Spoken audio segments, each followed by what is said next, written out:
বছরে ঈদ আপনাদের এলাকায় কয়টা? দুইটাই বলেন, অসুবিধা নাই। আপনাদের এলাকায় বছরের ঈদ কয়টা? দুইটা। এখন যদি ঈদে মিলাদুন্নবী আরেকটা বলি তাহলে ঈদ অতিরিক্ত হয়ে যায়। বলুন, বছরে ঈদ দুইটা, এখানেই শেষ, আর কোনো ঈদ আছে না নাই? বলুন, আছে না নাই? জুমার দিনকে আপনারা ঈদ বলেন কি বলেন না?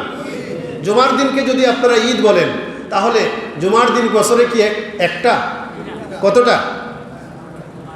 52টা। আলহামদুলিল্লাহ, এই যে মুরব্বী বসছেন, এই যে কতটা বলতে পারলেন। 52, সাথে আরেকটা লাগাই দিবেন, 52 অথবা 53। সাতটা বেশ কম হতে পারে। এখন যদি বছরে 52 বা 53 দিন জুমার দিন হয় তাহলে দেখুন বছরে ঈদ আর দুইটা থাকে না। বলুন না, বছরে আর দুইটা ঈদ থাকে না। কারণ বছরে যখন আমরা ঈদের হিসাব করব তখন বছরের এই দুইটা ঈদের সাথে আরও ঈদ এসে যায়, ইয়াউমুল জুমআ, ঈদের দিন। ইয়াউমুল জুমআ, ঈদের দিন। এটা একটা না, আরও হাদিস আছে, সহিহ হাদিস শরীফ থেকে প্রমাণিত, বিভিন্ন কিতাবে এসেছে। আন আবি লুবাবাহ ইবনে আব্দুল মুনজির। আমি এক হাদিস দিয়ে বোঝাতে চেষ্টা করব, অন্য হাদিস আছে, কম করে বলতে হবে, কথা আরো বিভিন্ন পয়েন্ট আছে। আন আবি লুবাবাহ ইবনে আব্দুল মুনজির قال قال النبي صلى الله عليه وسلم إن يوم الجمعة سيد الأيام وأعظمها عند الله وهو أعظم عند الله من يوم الأضحى ويوم الفطر। প্রথম কথা হলো এই দিন, ঈদের দিন। আমি যে হাদিসটা বলছি এটা হলো পরে, ওই আগের হাদিসটা বলতে হবে, জুমার দিন, ঈদের দিন।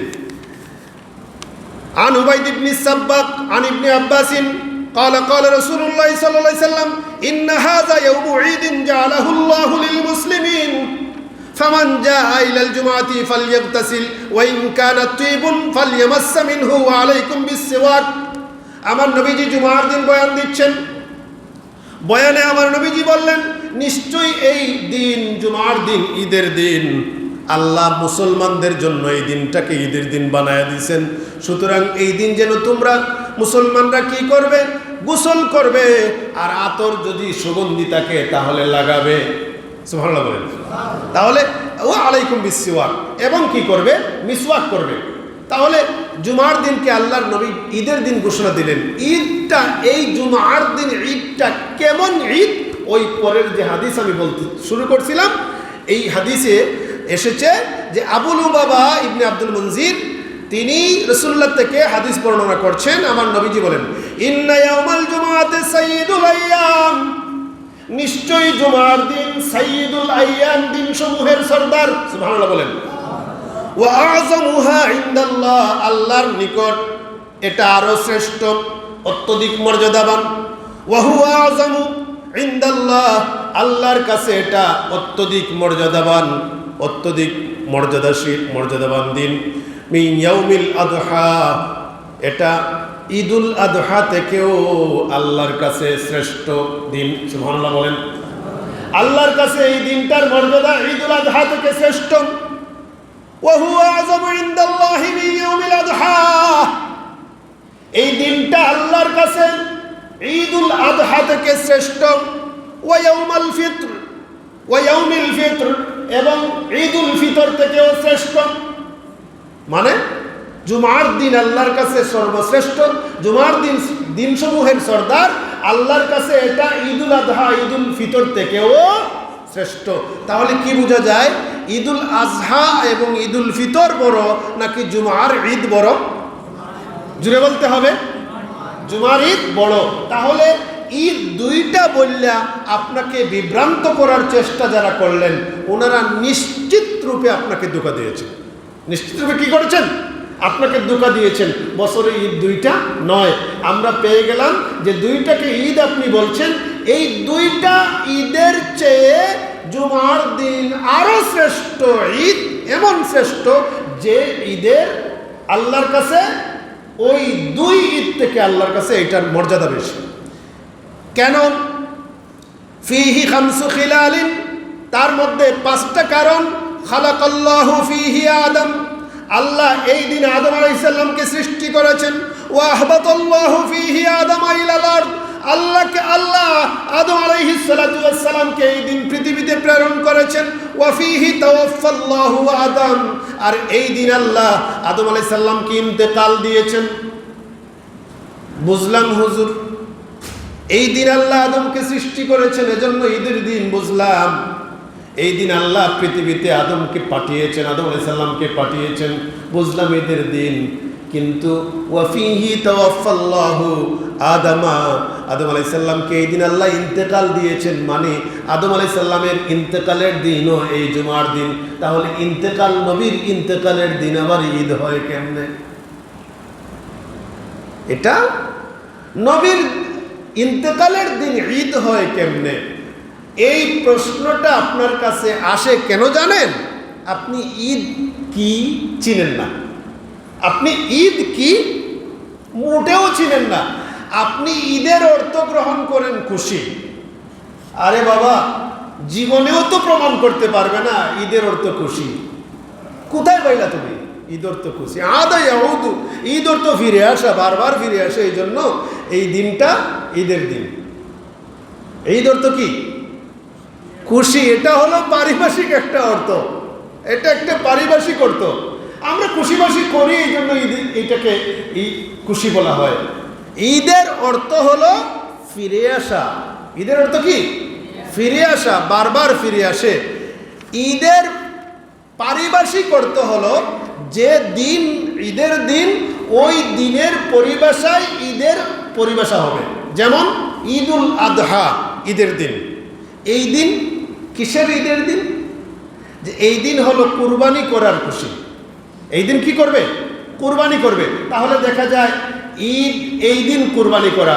আবার যদি আমরা ঈদুল ফিতরে যাই, এই দিন কিসের ঈদ? যে এই দিন ফিতরা দেওয়া আর রোজা ভাঙ্গার ঈদ, খুশি।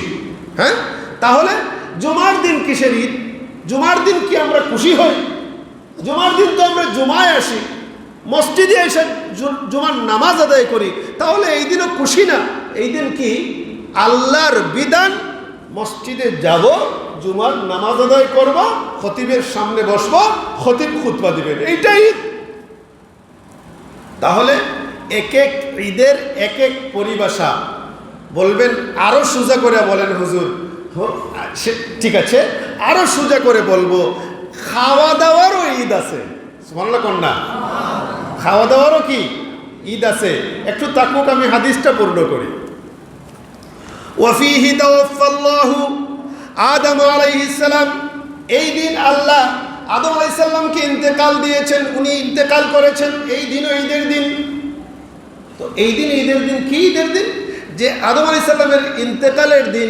আমরা যেন এটাকে স্মরণ করি যে আমাদের আদি পিতা তিনিও ইন্তেকাল করেছেন, আমাকেও ইন্তেকাল করতে হবে।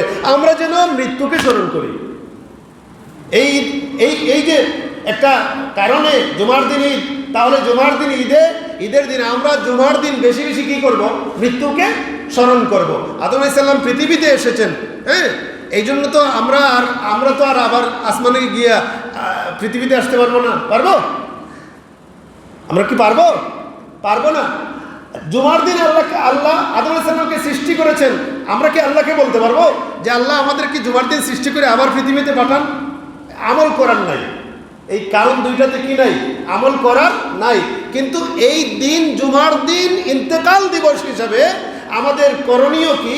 যে আমাদের আদি পিতা ইন্তেকাল করেছেন, তাহলে তিনি যেহেতু ইন্তেকাল করেছেন, তিনিও চলে গেছেন, আমরাও থাকবো না, আমাদেরকে যেতে হবে।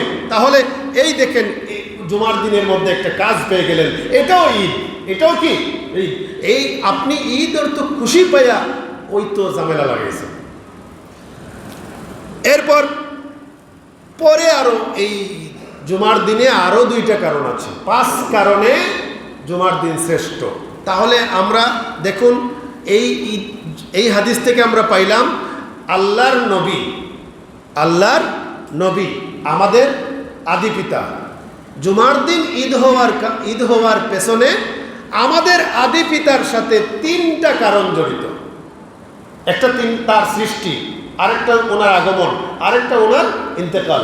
তাহলে আদম আলাইহিস সালামের কারণে জুমার দিন শ্রেষ্ঠ হয়েছে। এই হাদিসকে যদি আমি কিয়াস করি, তাহলে আমার নবীর কারণে সোমবার দিন আমার নবীর কারণে শ্রেষ্ঠত্ব পাওয়ার অধিকার রাখে কি রাখে না? একটু বলুন না। আমি যদি এই হাদিসে কিয়াস করি, এই হাদিস থেকে যদি দলিল দেই আদম আলাইহিস সালামের কারণে জুমআ শ্রেষ্ঠ দিন হয়েছে, তাহলে আমার নবীর কারণে আমার নবী জন্মগ্রহণ করেছেন সোমবার, আমার নবী ইন্তেকাল করেছেন সোমবার, আমার নবীর ইন্তেকাল দিবস 12 রবিউল আউয়াল, এই কথা বললে ব্যাস লাগায়। এটাও আমি বলবো পরে পয়েন্ট যদি সময় পাই। আমার নবী জন্মগ্রহণ করেছেন সোমবার দিনে, ইন্তেকাল করেছেন সোমবার দিনে, কোরআন পেয়েছেন সোমবার দিনে, মেরাজে গিয়েছেন সোমবার দিনে।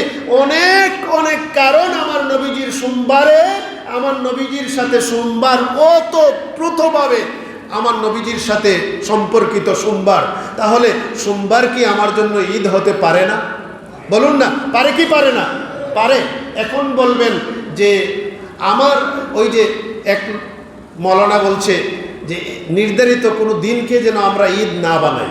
আমরা নবীজির আগমনের দিন যে 12 রবিউল আউয়াল বিল ইখতিলাফ, 12 রবিউল আউয়াল রাসূলুল্লাহ পৃথিবীতে এসেছেন, শুধু এই দিনটাকে ঈদের দিন মনে করি না।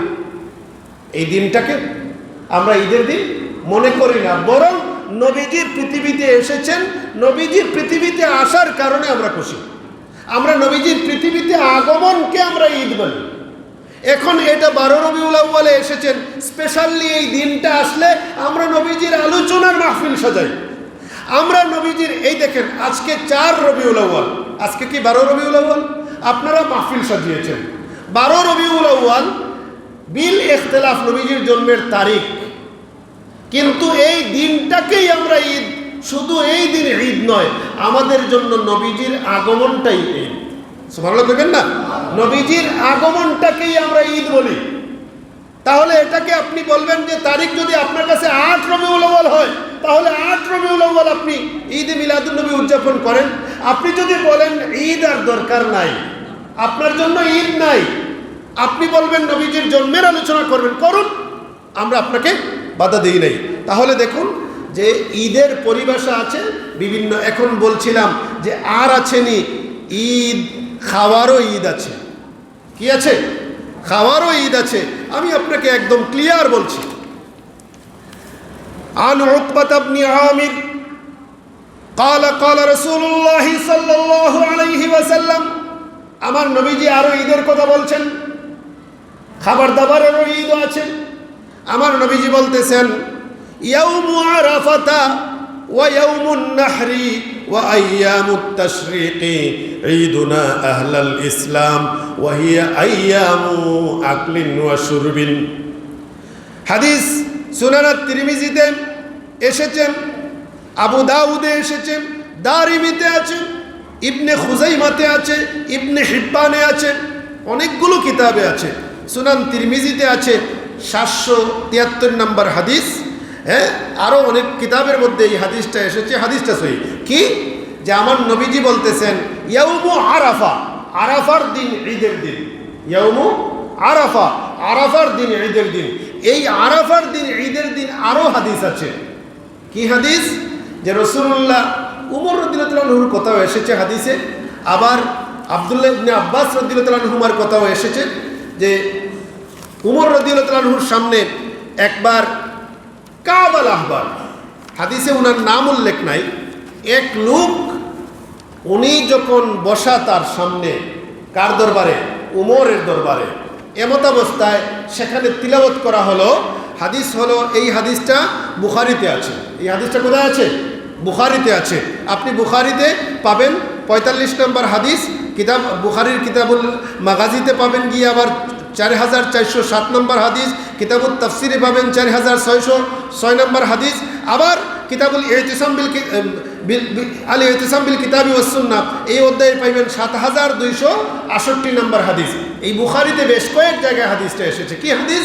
যে ওনার সামনে তিলাওয়াত করা হলো আল ইয়াউমা আকমালতু লাকুম দীনাকুম ওয়া আতমামতু আলাইকুম নি'মাতি ওয়া রাদিতু লাকুমুল ইসলাম দীনান। এই আয়াত যখন তিলাওয়াত করা হলো, এর মধ্যে একজন ইহুদি ছিলেন, তিনি দাঁড়ায়া বললেন, ও উমর, তোমাদের ধর্মে একটা আয়াত আছে,